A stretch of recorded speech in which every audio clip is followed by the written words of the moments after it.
is really exciting and fun to hear from our own alumni, organized, by our office, to hear about civic engagement and advocacy. My name is Molly O'Connor Green. I am SEM class of 1998. I have worked at SEM this is my 14th year, but my first year in the advancement office as Director of Institutional Advancement. So we are really excited to hopefully kick off what will become a speaker series about issues that are pertinent to those near and far. And what better, as we've all said, a timely issue than advocacy, civic engagement, voting, et cetera. So we are super excited to have Darcy Hirsh, Sarah Buckley, and Alicia C with us tonight. Darcy is my class, SEM class of 98. She's also the Director of Government Affairs for the Federations of North America, has held numerous positions in various organizations in advocacy and community engagement. Sarah Buckley is a registered nurse at Millard, Fillmore, Suburban, and the Legislative Political Director for her union, Communications Workers of America, Local 1168. Also my doubles partner on the SEM tennis team, just an FYI for when we were there. And Alicia is a Senior Director of Marketing with MarkLogic, a Silicon Valley software company, but she is located in DC, despite what you may think, because you might think she's just coming at you live from the SEM library. But that's a lovely virtual background. So we're so thrilled to have you all with us tonight. Thank you. Alicia is going to moderate a conversation between Darcy and Sarah, so we would appreciate it if you all could mute yourself just to get rid of that background noise while they're talking, so we can make sure we can hear everything they're saying clearly. But I hope inevitably that questions will pop up, so please put those questions in the chat.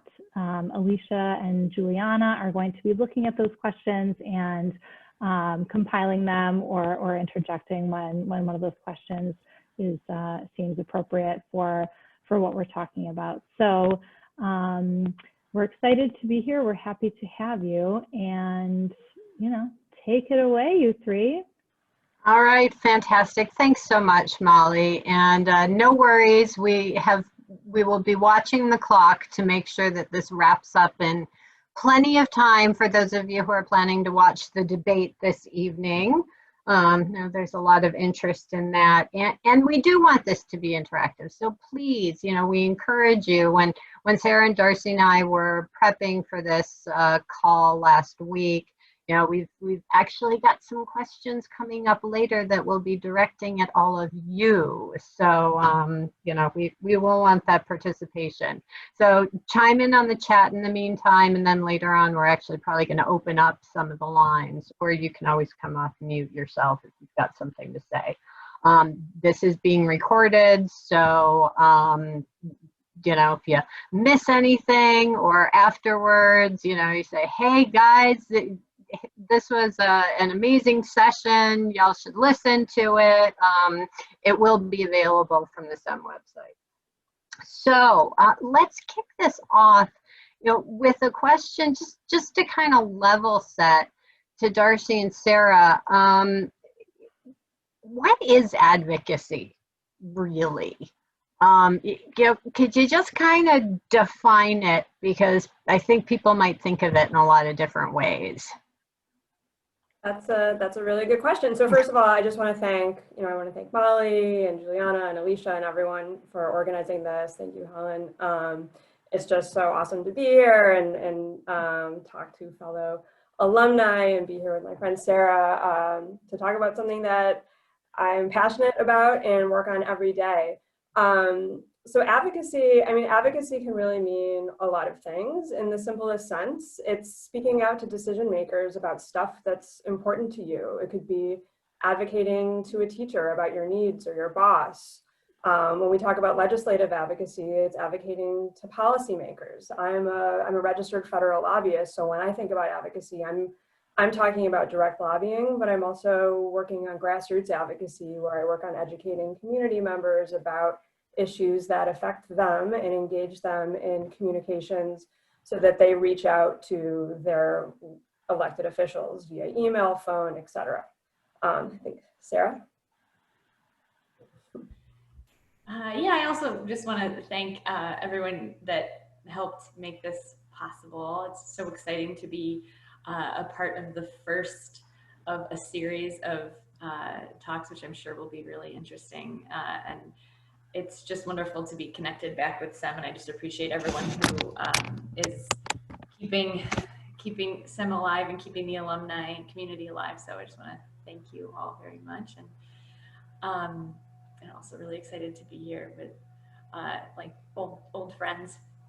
But yeah, I totally agree with Darcy's definition of advocacy. For me, like advocacy is a part of a spectrum or a range of things that I do with various organizations that I think of as ways of making change in the world.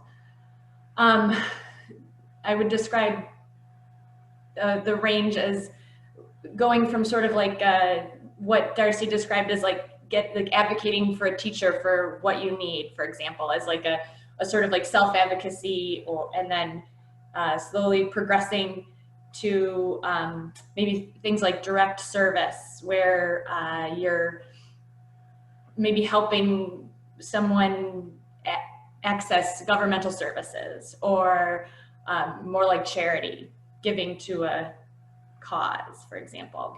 And then education, right? That's also like a form of how we make change.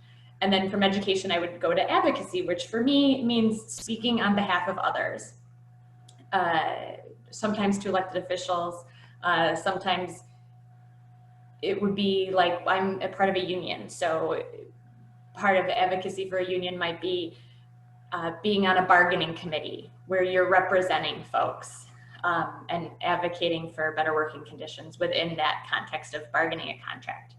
And then on that spectrum, like one step farther, would be something I would call organizing, where you're bringing together mass numbers of people through base building, trying to make those changes in the world through campaigns. And I think advocacy is a big part of that. Cool, cool. So let's start digging into some of the actual activities and tactics. You know, I think maybe at that higher level that y'all are engaged in.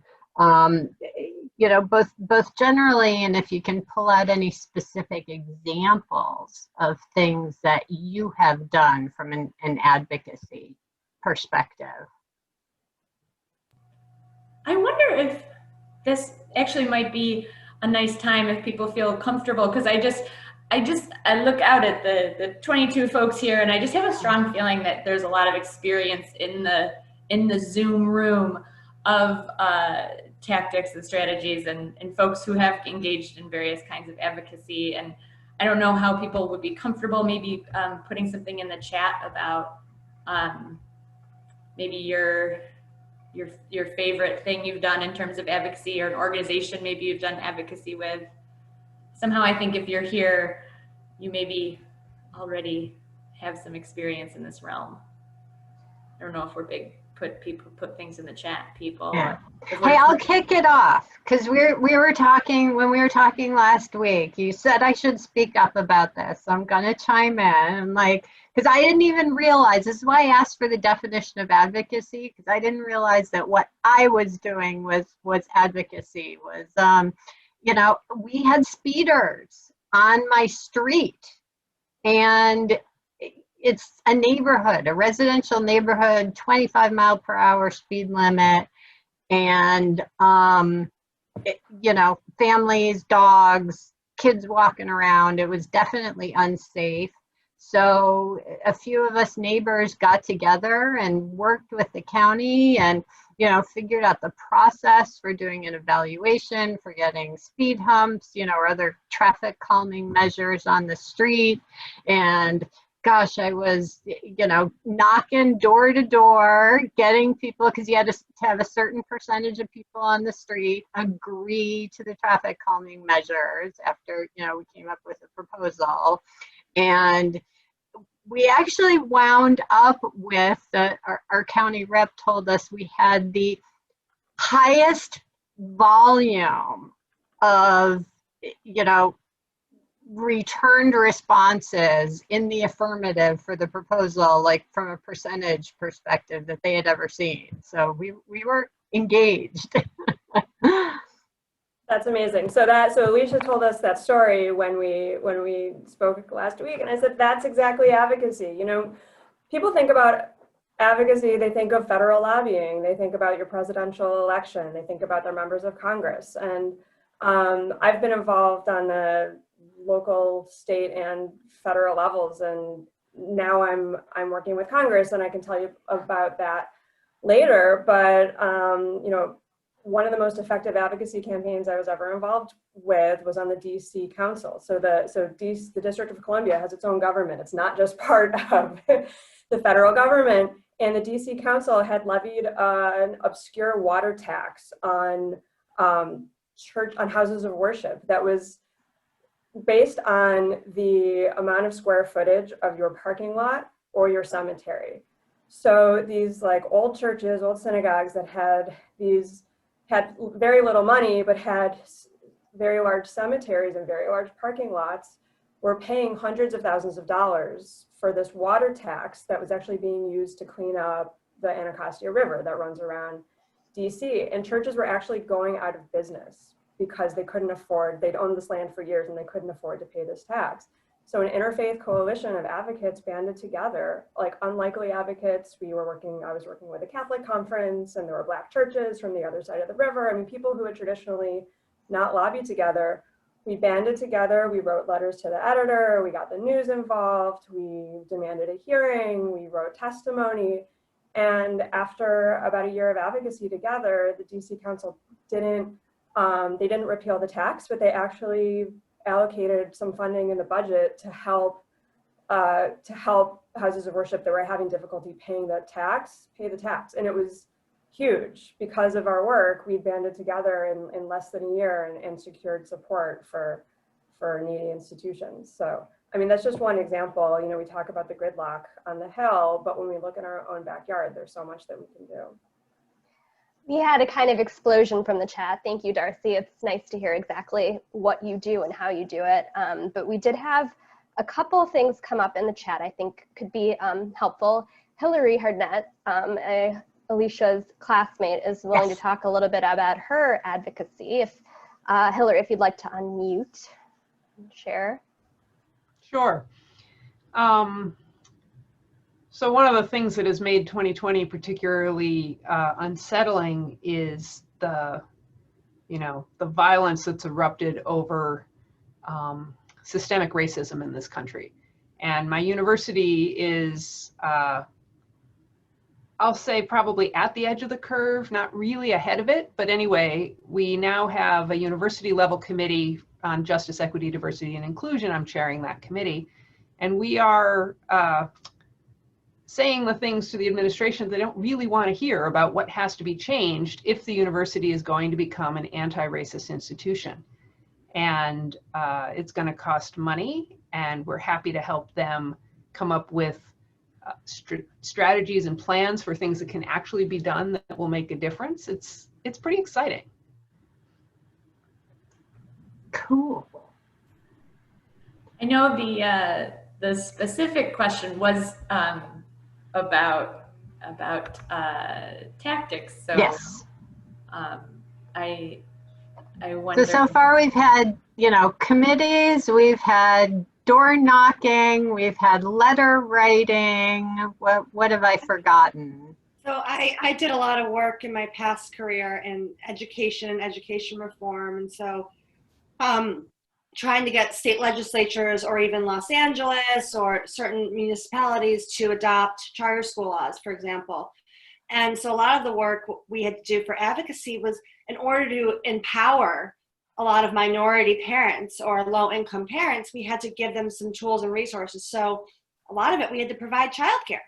We'd have to have a community event and help them understand or educate them on the issues that could better their child's education. And so one thing that was huge in my past life was, providing childcare to help these communities. They couldn't do it without some extra help. So once they had that extra help to take care of their family life or put food on the table, they were really willing to go out and speak on behalf and have a voice.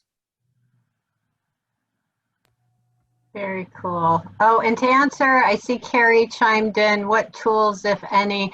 You know, really, this was interesting to me, and it might be interesting to the rest of you. You know, if you're looking to make change in your communities, you know, over a thing like speeding, oftentimes the government will actually have a prepared process that they're there to serve all of us. You know, they work for the people.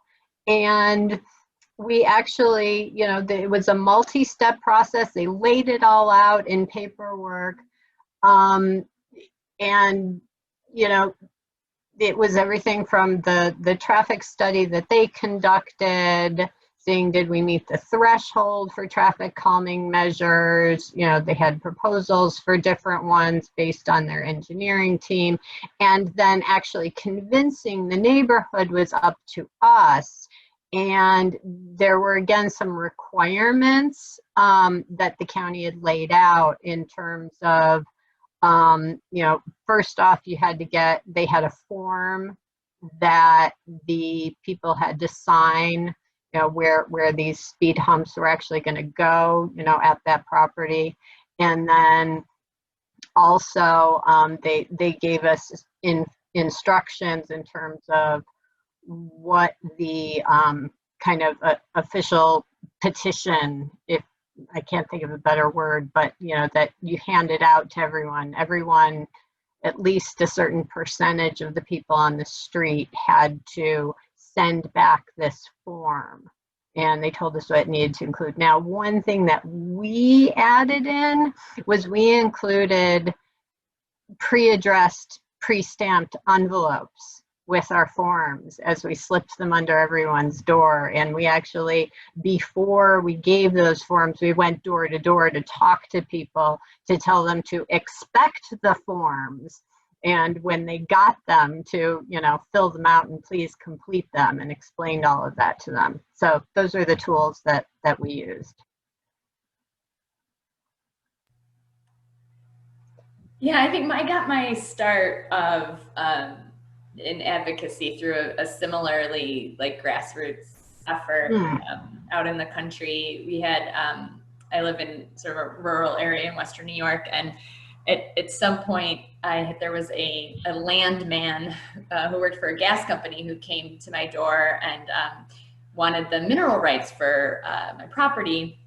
And I said, well, I don't think that's something I'm interested in. And he said, well, that's fine. You know, we're just going to take it then through eminent domain. Which sort of like set off this cascade of learning more. This was like a long time ago. It was like probably 10 to 15 years ago when fracking was starting to be known about in New York State. And I learned, at this point, I was not involved in my union. I didn't know, you know, I was very like self-taught about organizing, and I learned a lot from my neighbors. But, you know, we did things like, we put postcards in the slot of every mailbox almost in our town, because it's that small, to have a community meeting where we did some education first to try to like build our base of support. And then we ended up going to a lot of town meetings. And it ended up, we were one of the first towns to ban fracking in New York State. And wow.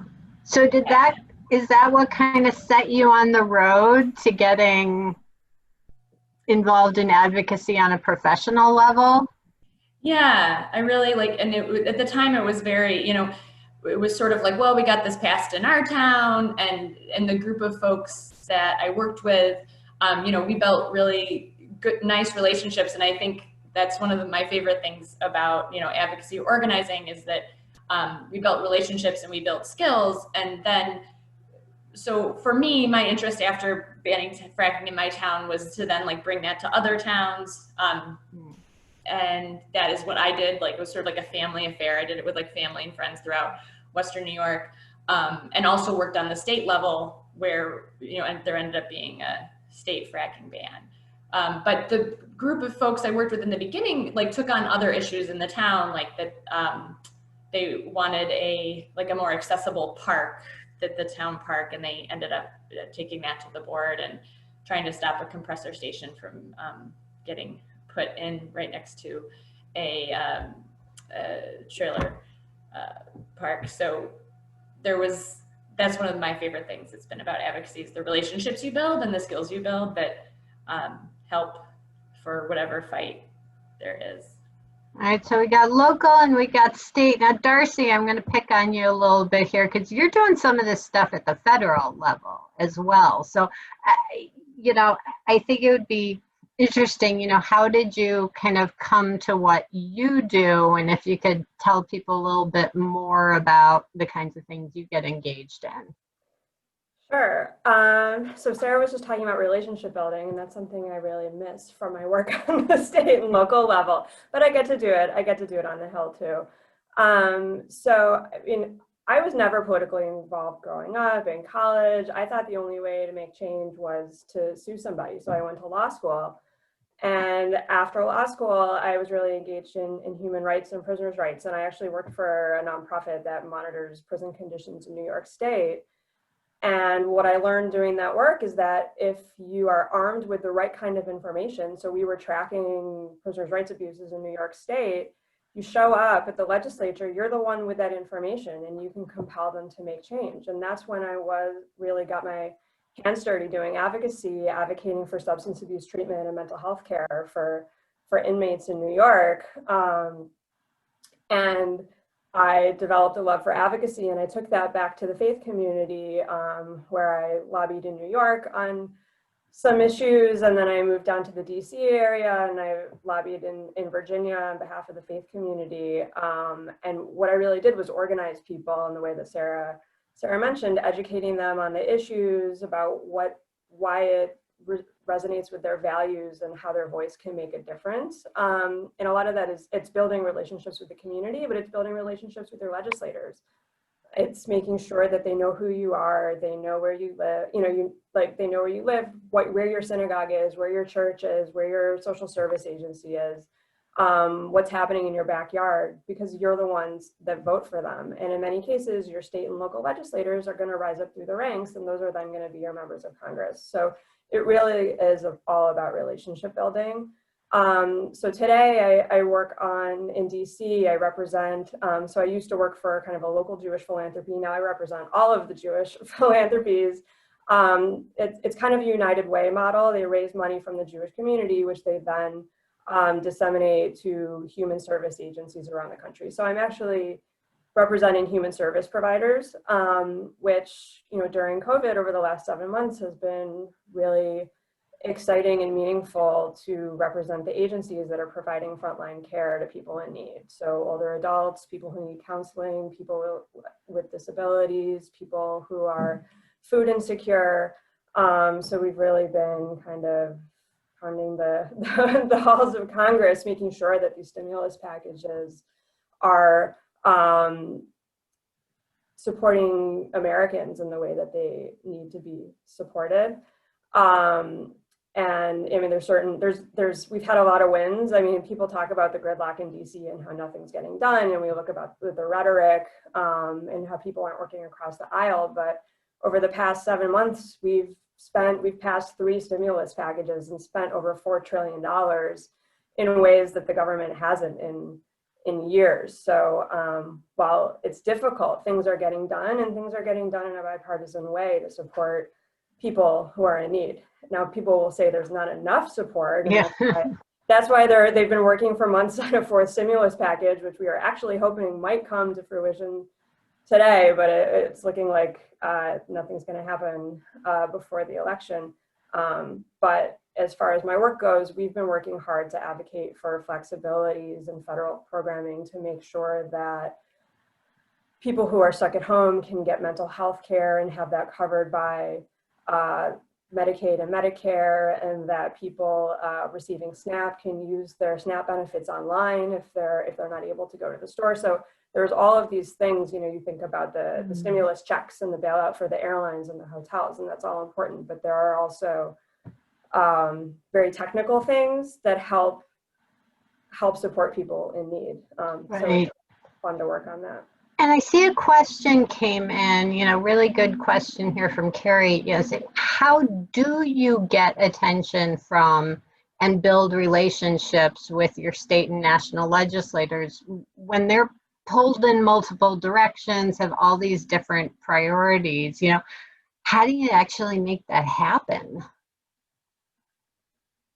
Well, giving money is always, that's not how I operate, but giving money, working on electoral campaign, is always a really important way to build a relationship. But I would say, honestly, working in coalition, banding together in a large coalition. I mean, this water tax thing that I worked on a couple of years ago, some churches were raising some noise and nobody did anything about it. And it wasn't until that they built a broad-based, diverse coalition that drew a lot of attention to the issue. Gotcha. So it's a numbers game. But I'd also say being the expert. I mean, having the data, having the facts, being armed with that information is also really important. Now, that also kind of goes to, you know, what's near and dear to my heart professionally. It seems like there's a little bit of marketing involved too. Communication strategy. So, you know, what would your recommendation would be? And I see we're about at 8:30 now. You know, so we're on the tail end of this because we want to get it wrapped up before debate time. It's how can people, what would your recommendations be for people to get involved if they do want to make a difference? You know, where does someone get started? You know, is it pick your issue and find out what's important, or what? I certainly, you know, and even though I described my beginning in organizing or advocacy being a very, you know, make it up as you go along sort of situation, I definitely think that, you know, working with an organization that already exists makes the most sense in terms of being able to be efficient in making change, for sure. You know, for me, I obviously work with my union to do advocacy on the state level also. So being a nurse, oftentimes at work, there's not enough nurses at the bedside to be able to give the kind of care that we know that patients deserve. And it's like a terror and a horror many days at work. And so the organization that I work with to help solve that problem, we've been doing a lot of trying on the state legislative level to pass a law that would limit the number of patients one nurse could have at a time. So that's one avenue that I have used, but not everyone has a union. So the other, you know, and for me, you know, I'm here in Western New York, and in terms of the environmental issues,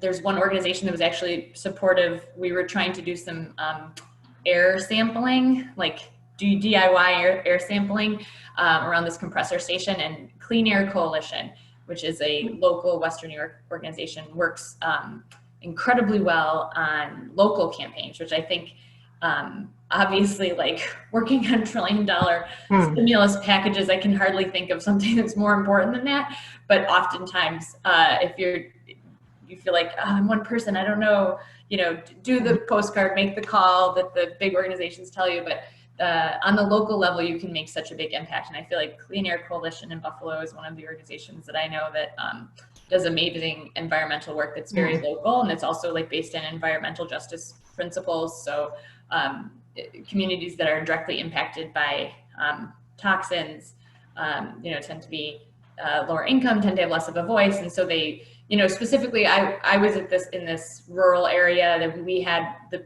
people that I was organizing with had resources. So, you know, they helped us out, but they weren't gonna like take that campaign on themselves as an organization, because they choose those campaigns in a more environmental justice sort of way. So that's one organization that I really like. The other organization that I do a lot of work with, and I appreciate what Hillary said in regards to this, but I do a lot of work with showing up for racial justice.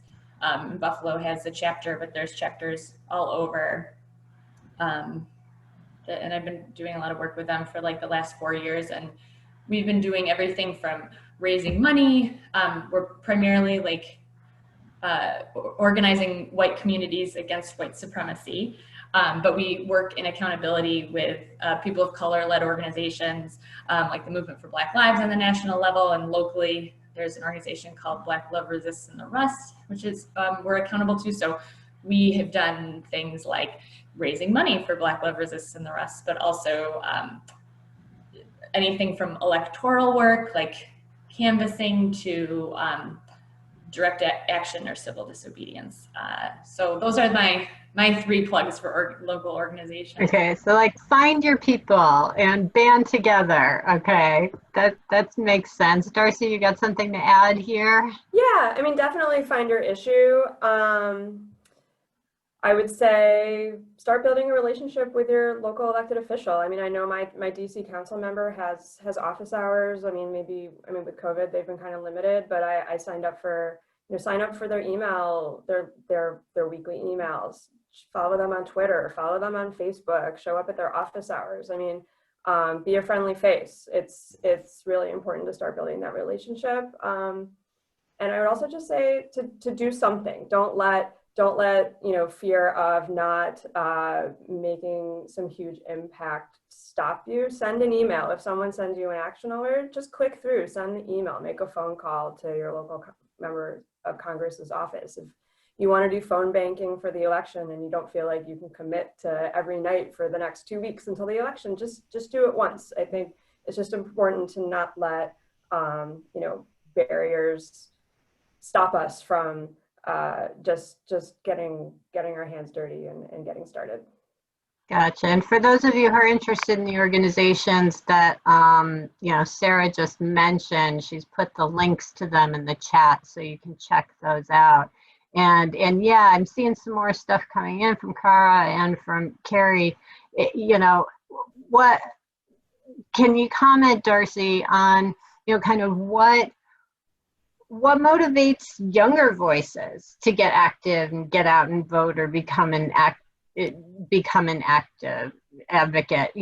What is there anything that we all can do? As I assume everyone who signed in here is pretty engaged and enthusiastic. What can we all do and maybe help with apathy among people who really ought to be interested in things?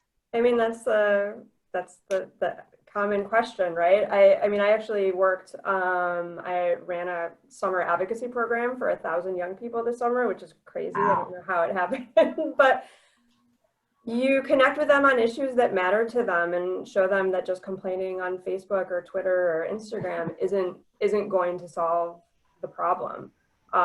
It's talking to them about how to channel their interests and concerns into something real, like calling their member of Congress, like volunteering. I think it's just understanding what real impact we can have and helping them to channel that. And also voting. They show up at the protest marches, but they don't vote. Drives me crazy. And voting on not just presidential elections, but yes, for every level. Yeah, for sure. Now, my university has been doing this thing where we have basically provided opportunities for students to meet with the candidates for local elections of all different sorts, and it's been delightful. Awesome. Okay, so we're in the finals. Hey, Yep. Alicia. It's a quick question, and this could go to anybody, but we have students who want to be advocates, but they really don't know that it's the Facebook.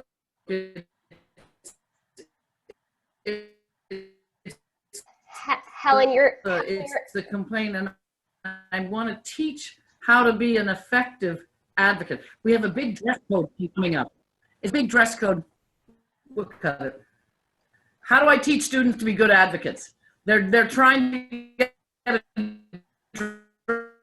dress code change and they can't put their case together. Yeah, Helen, you broke up a lot. Can you try turning off your camera and speaking one more time? I know you were talking about how to get the high school girls involved in advocating, but we lost you a few times when you started talking.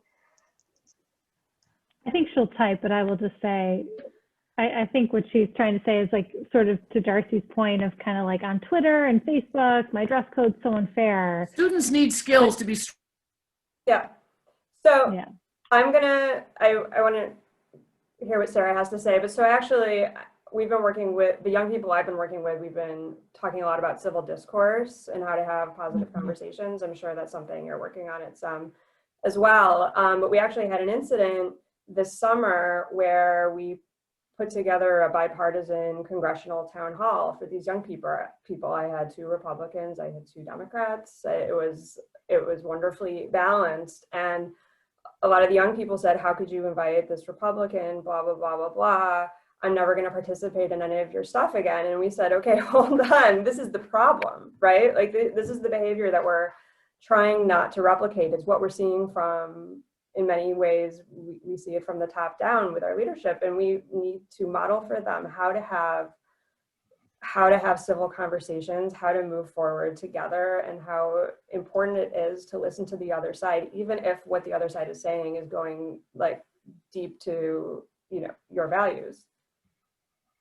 So I think it's just providing examples of that, giving them the skills to have that conversation, and then giving them places to channel I like what Hillary just chimed in too, pointing, you know, they need to learn to make an argument and support that argument with data. You know, I think we can all bemoan the fact that the personal tainted invective that we see people throwing at each other in today's politics is not so helpful, perhaps. But Sarah, I didn't want to step on you there. No, yeah, I have not had the pleasure of working with 1,000 youths, unfortunately. Yeah, and I'd be really interested to hear how a campaign against the dress code would go. I mean, I think one thing is that like on state and I'm guessing on federal levels that legislative campaigns or whatever you're advocating for follow sort of a predictable path.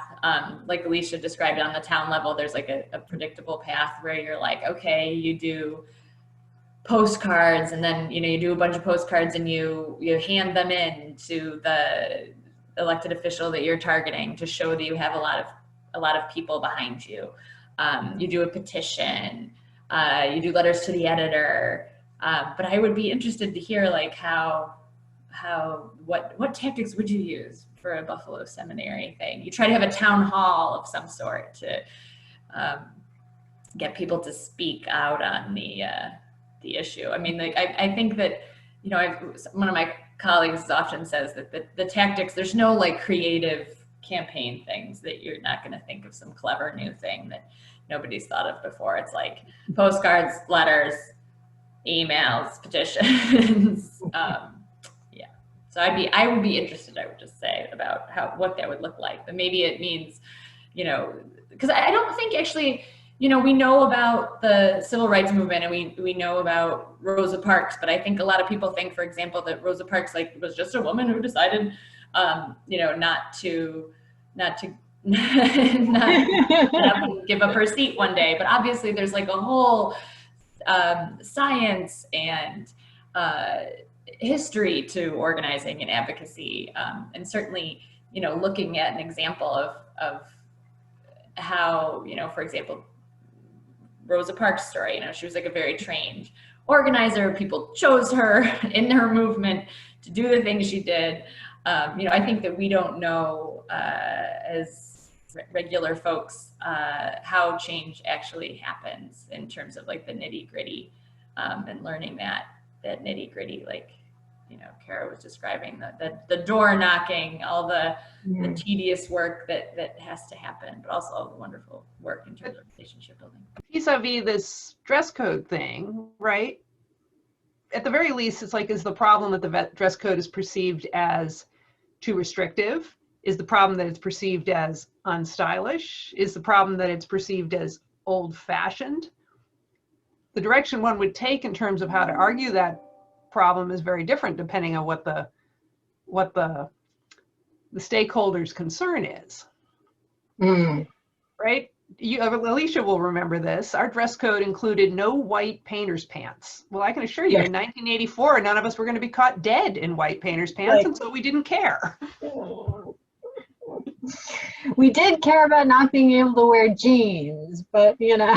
Well, and Molly and Darcy can remember, and Sarah too. I mean, we kind of banded together to ban stockings. You had to wear stockings, and our stockings kept getting ripped on the old desks in study hall. So we were like, no, we're not wearing them anymore. You know, we kind of advocated, but we had to talk to somebody about it. You know, we didn't have to wear stockings. Yeah, us either. We had stockings. Oh my gosh. I went through like 10 pairs a week, I feel like. Nope. Oh, heavens. Well, listen, we're a long history of the dress code. And, you know, I bet buried somewhere in the various iterations of it, there's a lot of material for them. Because it clearly changes over the years. So let's do that research. And also know your audience, right? I mean, like, Darcy and Sarah Yell were talking about, you know, you translate that going to elected officials with lots of their constituents, and that's a power knowing they can be voted out of office, to, well, okay, what's the impact on your audience for any issue? You know, what's going to convince them? And the motivation's going to be different depending on who that audience is. Just real quick, Carrie just said that SEM's advocacy of all girls education has been effective in her mind. And what's the secret sauce? Yeah. Yeah, who's that a question for? Is that secret sauce? Not sure. Carrie, can you unmute yourself? And Helen. Yeah, I was just throwing it. I'm afraid I'm the one messing the whole thing. Everybody kind of has a stake in that, right? I think Helen. Yeah, I mean, anyone can speak to this, but as we are all like SEM graduates, I don't know, what's the secret sauce? It's like when I was there, I didn't even know there was secret sauce. I don't know. It just was an amazing place where, you know, I had the good fortune to speak to two, alumni this week about just their experience at SEM and how it's impacted their, their trajectory, both professionally, educationally, familially, whatever. And it's just the support and community.